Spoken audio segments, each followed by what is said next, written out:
All right, so this first one says a random sample of 45 children showed a mean increase of 8.5 IQ points after listening to Mozart Sonata for about 10 minutes. Distribution of such increases is unknown, okay? But the standard deviation is assumed to be 3 IQ points, okay? What this is getting at in this example, we've got n being greater than 45. So because n is n is 45, so n is greater than or equal to 30, that's going to tell us that the central limit theorem is going to be useful for us since we don't know what the distribution looks like. Does that make sense? Okay. But since we don't know what it looks like, but it's greater than 30, we are going to be able to use the central limit theorem and say that the information we're dealing with is going to be normal. Okay. So we've got a normal distribution, which is good because that is one of the criteria. Okay, here, okay, it's either we are greater than 30, which automatically kicks in, which is the situation that we're looking for in this question, or it's less than 30, and they have to tell us then it's normal. Okay, but then is the population standard deviation? No. Now it doesn't say the word population standard deviation, but it says the standard deviation is assumed to be 3 IQ points. When we say that, that is saying that 3 IQ points is coming from the population, okay? Because if it wasn't being an assumption, then it would be coming from sample data, which then would be the sample standard deviation. Does that make sense? Okay? So we're making this assumption about the population standard deviation, which we're saying is 3, therefore we're saying that sigma is known here. Okay, so if sigma is known, what distribution do you use? You're going to use the z distribution. Okay. Now, when you use this, so what I want to do here is I want to give you some data so we're all consistent. We have the right pieces that when later you go back and look at this, you can develop the confidence intervals using the correct data. So if the z is the distribution we're going to use, and we want a confidence interval of 90%, okay, our alpha over 2 is going to be 0.05, right? If our alpha is 0.05, then the z value, the z of sub alpha over 2 that we use in our formula should be 1.64. Okay, and that can be like when we've talked about that, we can grab that off this chart.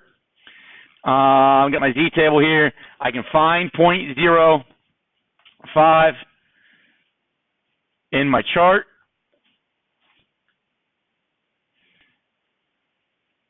Which there is the best estimation of 0.05, which if we look over, that's at negative 1.6.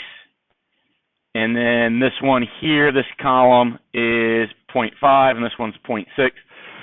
So we get negative, the average there would be in the ballpark of negative 1.64. Okay, that's one way of doing it. My hopes are that you guys are, even though I've shown you how to use a table and I've asked you to use a table, my hopes are that you're relying more on software. Is that what we're doing? You're a table person? Okay. Software-wise, if you're going to use the TI-83 or 84,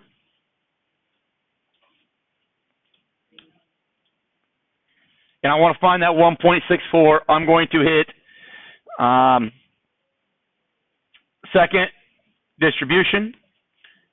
It's the z, so z, the normal standard curve is the z distribution, so we're going to go down to 3.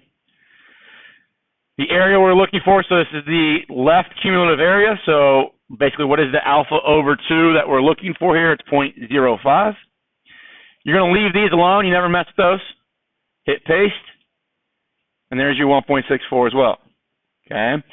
If you are an Excel person, you're going to hit equals. Okay, now it's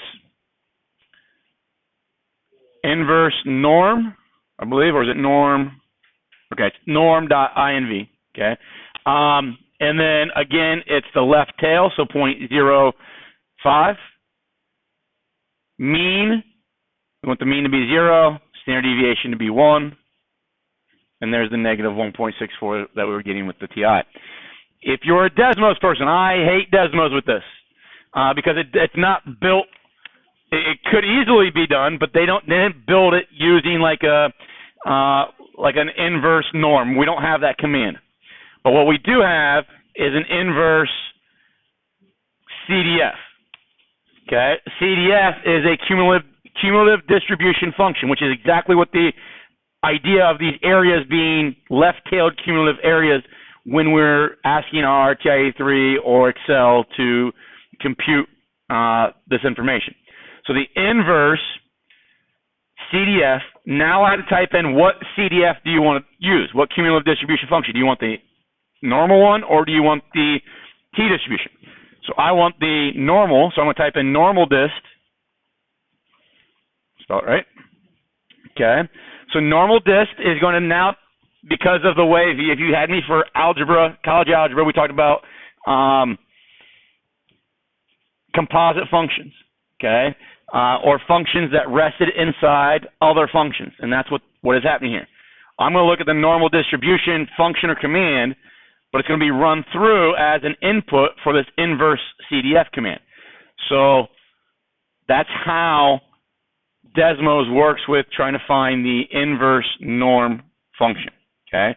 Now, when you type in normal distribution, you got to have your parentheses here. Now, because we want mu to be 0 and sigma to be 1, we can actually leave that blank, or you can actually type it in 0, 1, and it'll be fine. Okay. But it goes mu and then standard deviation, and then I have to hit comma and then type in the area that I'm interested in, 0.05, and we get that negative 1.644 number again, right? Like I said, if you left those blank, it automatically understands that you want mu to be 0 and 1, and you get the 1.64, okay? So you have at least 4 different ways that you can find that z-score, table, Excel, Desmos, TI. It's on GeoGebra as well somewhere.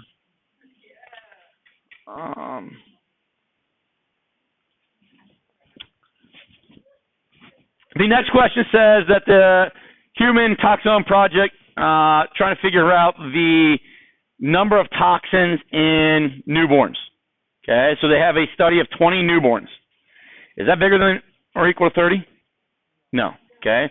Now, I did kind of a poor job here in phrasing this question because I don't tell you then that the population is normally distributed, because if it's less than 30, we get to this question here, right? And we have to have then information of whether it's normally distributed. Well, if I read through that whole problem, it never says anything. So if the answer is no, we'd take down to this red stuff, and we haven't done that yet. Okay, so even though I failed to write it here, my hope is that you guys realize that this is what distribution that we're looking for. This is going to be a t distribution. Okay, it's going to be a t distribution. We had less than 30, n was 20, and we do not know throughout the whole thing. I do not tell you the population standard deviation. I give you the data of the 20 newborn infants, okay, and the number of toxins found in their blood, okay? So if I give you that, what can we gain from that we need to take place of the population standard deviation? We can find the sample standard deviation. Good, guys. And I would not do that by hand. I would either use Excel, Desmos, or your TI to do that. Okay, so you'll find that sample standard deviation. Now we want a 90% confidence interval. 90% confidence interval. So then, in the t distribution again, symmetric. If I want 90% to be there, what is that tails area right there going to be? 0.05. Okay. Now, with the t distribution, we need degrees of freedom. How many degrees of freedom do we have in this particular problem? It'd be 19, right? It's one less than what your sample size is. So now if we're going to use our table, and this problem will allow us, because our table is structured to show the integers up to 30, and then it starts counting by twos. So at some point, this table really isn't all that great for us. But we want the 90th confidence level, 90th%, and then n is 19. So we're looking at this 1.729 number, 1.729, as being your z value.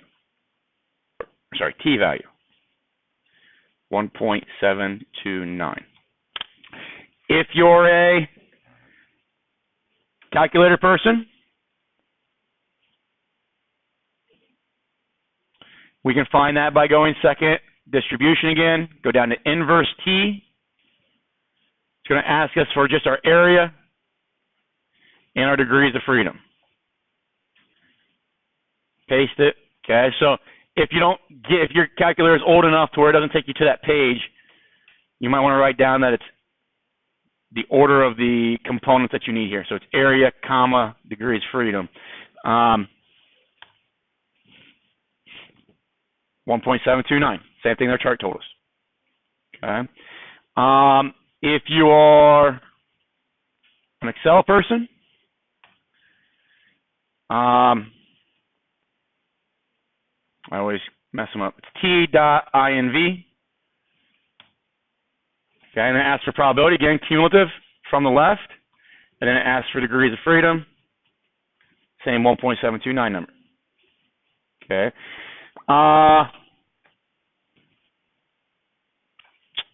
Desmos, again, kind of stinks. Right there, I don't want the normal distribution anymore. I want the t-distribution. Okay. Now with the t-distribution, I do have to put something in these parentheses. What do you think goes in those parentheses if I'm using the t-distribution? My degrees of freedom. Okay, so I'm going to put 19 in there, and then we get the 1.729. Okay, so those are your options for that. Okay, now as we go through these other questions, let's jump down to this one that talks about we'll come back to the other one before this, but let's talk about this one. It says water scarcity in the Middle East, including Israel. Okay, it starts talking about this situation. It says the mean daily water consumption in Israel is reported to be 72 cubic meters per person. Suppose a random sample of 49 Israelis showed a sample mean of daily water consumption of 72 cubic meters with a sample standard deviation of 28. Okay. Do we know sigma? Do we know the population standard deviation? No. Okay. So because we don't know that, we have to use the t-distribution, right? If I want to use the t-distribution, I need degrees of freedom, correct? What's our degrees of freedom here going to be?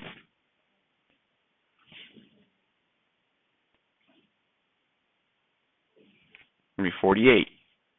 Okay, the sample's 49, so the degrees of freedom is always one less than that. Now go to your table, and this is where tables can be faulty. If we look at our t-distribution, look at our degrees of freedom, at this point, the way this table is structured, they start skipping some values, right? Okay, so I don't have 48 in here. I have 45. I have 45, and I have 50. So I'm going to look at those. I want 99%. It's going to be this last column when it scrolls over here. So I'll be looking at these two numbers. Okay? And what's going to happen is that the t value that we're going to look at and use is actually somewhere in between those two. But the reason they do that is because the argument that the more samples you get, the larger your sample is, the t-distribution becomes normal. Okay? So their argument is if you're going to be using things like this that are up to 48, might as well just go ahead and use the normal distribution to gain your data. Okay.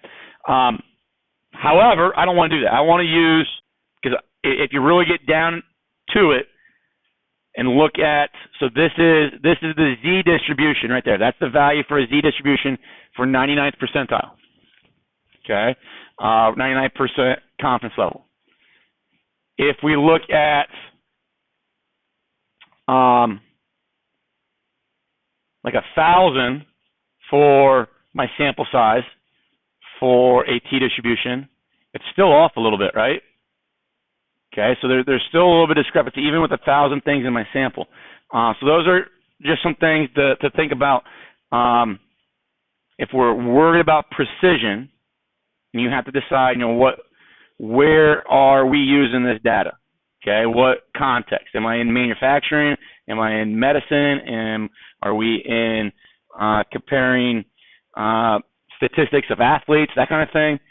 Because that might decide whether or what level of precision you use. Does that make sense?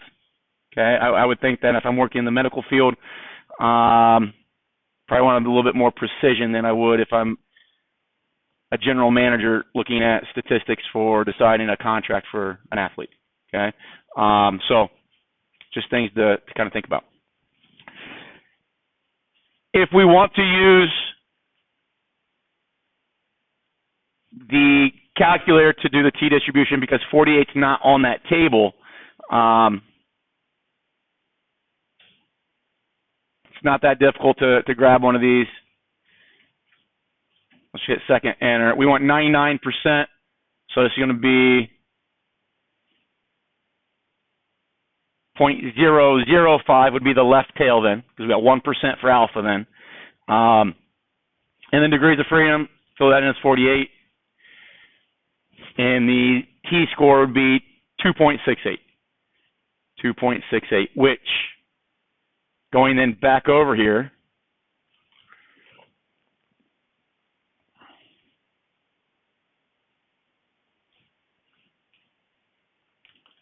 you can see that if I would have chosen one of those, 2.68, it'd probably be best to choose that one. That's the one that's closest to it, right? But 2.68 is between those two because 48 was between 45 and 50. Does that kind of make sense? Okay, so as you do this problem, go ahead and use that value. I'll bring it back up for you. I want to write down 2.68 as that T value.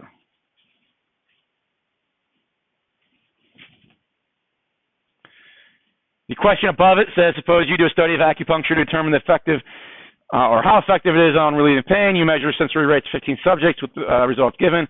Use the sample data to construct 95% confidence interval for the mean sensory rate for the population, assumed to be normal, from which you took the data. So N was less than 30 here. N was 15. So we are looking now right here. So I have to tell it's normally distributed, which I did do that in parentheses. So now we're down here. And the question is, do you know the population standard deviation? No. Okay. And my hope is, guys, as we do this and we use that flow chart enough, what is the thing that we're really worried about? Am I worried about N being greater than or equal to 30 in all respects? No. I'm worried about whether they give me sigma, population standard deviation, or not. Okay. Because if they give it to me, then I don't care what N was. And if they don't give it to me, really don't care what N was. Okay, because I either can't do the problem because they didn't give it to me, or if I'm supposed to finish the problem, somehow they're going to give me the standard deviation of the sample. Okay, and in this case, they give us the raw data to find that sample standard deviation. So we have to process that and figure that stuff out. Okay, but 95% confidence. Okay, so this would be a T distribution again. Okay, degree of freedom to be 14.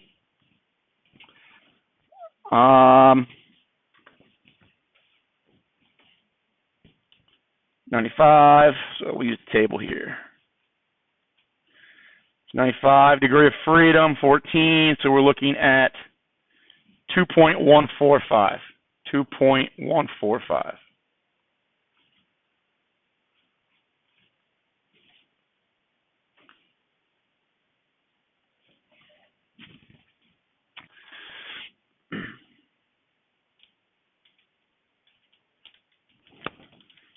In all of these, we need X bar, correct? Do they give me the mean in this one, in this scenario?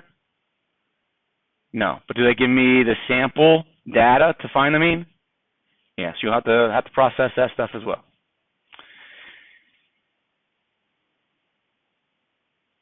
What did you guys come up with for this one here? Universities trying to attract more commuting students.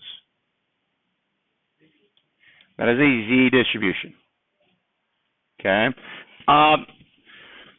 It is a Z distribution because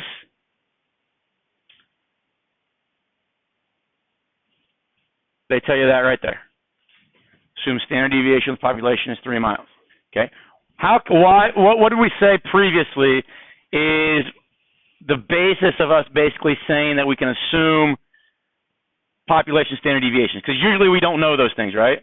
Why would I be able to say I can assume this to be 3 miles? What has probably already happened before? Yeah, they've done this study before. If this is a university, they probably do this every year, right? Okay. So they have information from previous years, and they're just going to use that information and say, last year's population is a good enough estimator for this year's population, so we're going to use that 3 mile standard deviation. Okay. So as a Z, if I'm using a Z and I don't tell you in this one what percentage to use, what confidence level. So let's do this. Let's go 92%. Okay. 92% is pretty bizarre, right? It's not one of our common ones. So we could use our table, okay, and I'm going to leave this up to you to find that Z-score. You can use your table. I think, though, best thing would probably be to use your technology. That's a Z-score or Z distribution. What about this last one? Also Z. Standard deviation of the population was 7.9. Okay. We good with this? All right. Kind of lay out for you what's going to happen. And this is why, we spent, and we go all the way back to when I was quarantined, that these were the first 2 days that when I was quarantined that I provided the instruction over this stuff. And that was a while ago. We've probably spent more than 2 collective weeks of in-class time on this, okay? My hope is that we've mastered it, okay? And you're going to demonstrate tomorrow how well we know this, okay? The plan for the purpose for this is that we are going to eventually, one of the procedures is to look at let's say I've got 2 populations, and I want to talk about whether one population is much different than a second population. So let's say that we got stats class first period, we got stats class 7th period. If I want to talk about how you guys are performing in regards to your mean score, is your mean score different, and how is it different than first period's mean score? We can do that using what we're talking about right now, the confidence intervals that we're talking about right now. But we have to be able to, in order to get there, have to be able to set up a confidence interval for one class and then do the same thing logistically for a second class. Does that make sense? Then eventually when we get to hypothesis testing,